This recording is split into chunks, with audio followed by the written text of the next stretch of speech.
سورہ اخلاص کی فضیلت اور وظیفہ احادیث کی روشنی میں حضرت ابی بن کعب رضی اللہ عنہ سے روایت ہے کہ مشرکین نے رسول اللہ صلی اللہ علیہ وسلم سے کہا، آپ اپنے رب کا نسب ہمیں بتائیے۔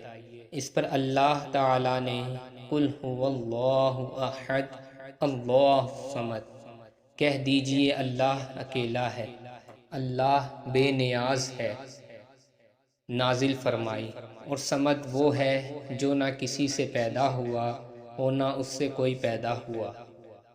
اس لیے اصول یہ ہے کہ جو بھی کوئی چیز پیدا ہوگی وہ ضرور مرے گی، اور جو بھی کوئی چیز مرے گی اس کا وارث ہوگا، اور اللہ عز و جل کی ذات ایسی ہے کہ نہ وہ مرے گی اور نہ ہی اس کا کوئی وارث ہوگا۔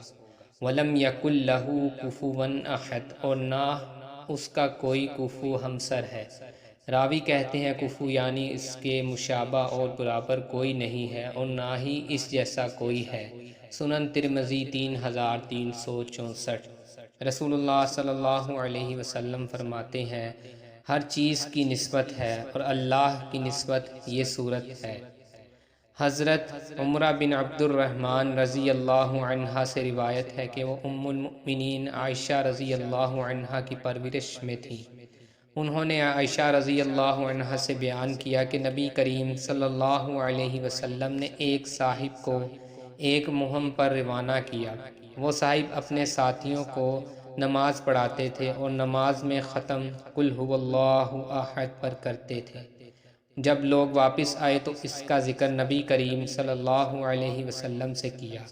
نبی کریم صلی اللہ علیہ وسلم نے فرمایا کہ ان سے پوچھو کہ وہ یہ طرز عمل کیوں اختیار کیے ہوئے تھے۔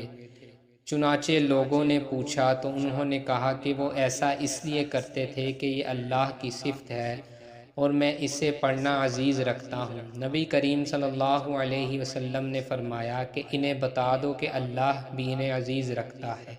صحیح بخاری حدیث نمبر 7375۔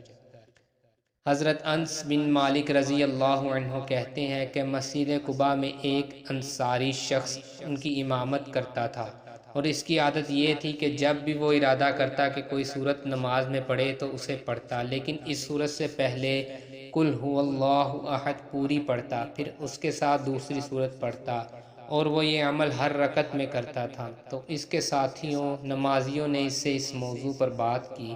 انہوں نے کہا، آپ یہ سورت پڑھتے ہیں پھر آپ خیال کرتے ہیں کہ یہ تو آپ کے لیے کافی نہیں ہے، یہاں تک کہ دوسری سورت بھی پڑھ لیتے ہیں، تو آپ یا تو صرف اسے پڑھیں یا اسے چھوڑ دیں اور کوئی دوسری سورت پڑھیں۔ تو انہوں نے کہا، میں اسے چھوڑنے والا نہیں، اگر آپ لوگ پسند کریں کہ میں اسے پڑھنے کے ساتھ ساتھ امامت کروں تو امامت کروں گا، اور اگر آپ لوگ اس کے ساتھ امامت کرنا پسند نہیں کرتے تو میں آپ لوگوں کی امامت کو چھوڑ دوں گا۔ اور لوگوں کا حال یہ تھا کہ انہیں اپنوں میں سب سے افضل سمجھتے تھے اور ناپسند کرتے تھے کہ ان کے سوا کوئی دوسرا ان کی امامت کرے۔ چنانچہ نبی کریم صلی اللہ علیہ وسلم جب ان لوگوں کے پاس آئے تو انہوں نے آپ کو ساری بات بتائی۔ آپ نے فرمایا، اے فلاں تمہارے ساتھی جو بات کہہ رہے ہیں اے فلاں تمہارے ساتھی جو بات کہہ رہے ہیں اس پر عمل کرنے سے تمہیں کیا چیز روک رہی ہے، اور تمہیں کیا چیز مجبور کر رہی ہے کہ ہر رکعت میں تم اس سورت کو پڑھو؟ انہوں نے کہا، اللہ کے رسول، میں اسے پسند کرتا ہوں۔ رسول اللہ صلی اللہ علیہ وسلم نے فرمایا، اس کی محبت تمہیں جنت میں لے جائے گی۔ سنن ترمذی 2901۔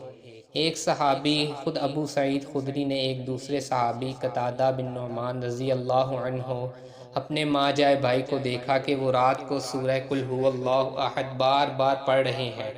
صبح ہوئی تو وہ صحابی ابو سعید رضی اللہ عنہ رسول اللہ صلی اللہ علیہ وسلم کی خدمت میں حاضر ہوئے اور نبی کریم صلی اللہ علیہ وسلم سے اس کا ذکر کیا، گویا انہوں نے سمجھا کہ اس میں کوئی بڑا ثواب نہ ہوگا۔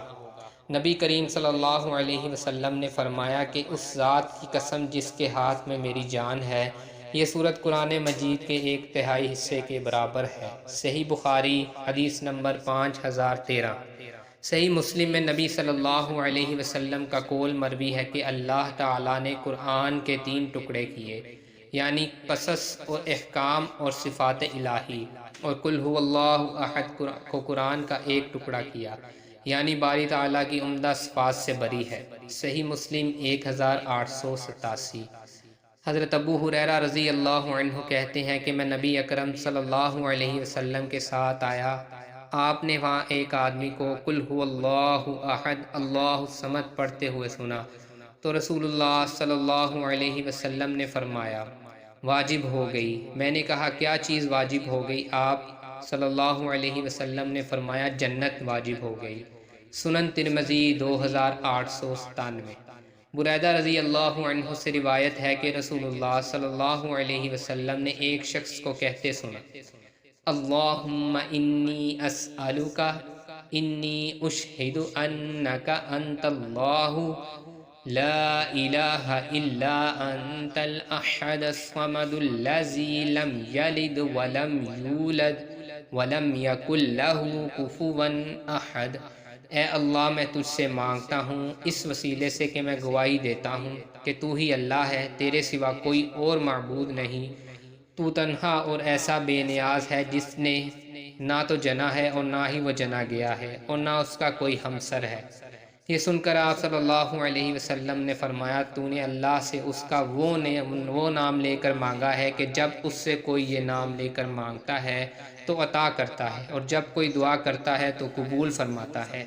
سنن ابی داؤد 1493۔